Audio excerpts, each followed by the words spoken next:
গত কয়েকদিন ধরে গুঞ্জন চলছিল নাহিদ ইসলামের নেতৃত্বে নতুন রাজনৈতিক দল আসছে। উপদেষ্টা নাহিদ ইসলামও বেশ কয়েকবার জানিয়েছিলেন পদত্যাগ করেই তিনি নতুন দলে যোগ দিবেন। অবশেষে মঙ্গলবার পদত্যাগের মধ্য দিয়ে সে পথ অনেকটা সুগম হলো। মঙ্গলবার দুপুরে রাষ্ট্রীয় অতিথি ভবন যমুনায় উপদেষ্টা পরিষদের জরুরি সভায় প্রধান উপদেষ্টার কাছে পদত্যাগপত্র জমা দেন নাহিদ ইসলাম। ২৮শে ফেব্রুয়ারি ঘোষণা হতে যাওয়া শিক্ষার্থীদের নতুন দলের আহ্বায়কের দায়িত্ব নিয়ে জনতার কাতারে দাঁড়ানোর জন্য পদত্যাগ করেছেন বলে জানিয়েছেন নাহিদ।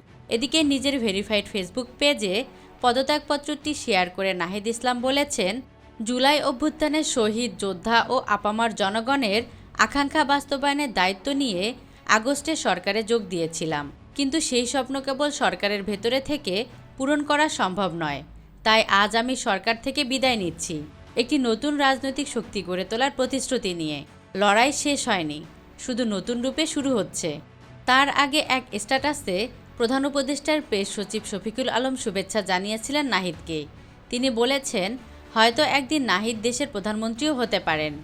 জুলাই বিপ্লবের শীর্ষ এই নেতা যখন তার পদত্যাগপত্রে স্বাক্ষর করে প্রধান উপদেষ্টার কাছে হস্তান্তর করেছিলেন, সে সময় প্রফেসর ডক্টর মোহাম্মদ ইউনূস আবেগ আপ্লুত হয়ে নাহিদকে জড়িয়ে ধরেন।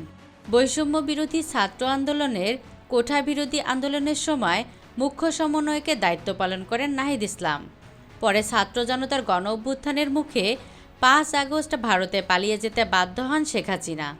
এরপর ৮ আগস্ট ডক্টর মোহাম্মদ ইউনূসের নেতৃত্বে অন্তর্বর্তী সরকার গঠিত হয়।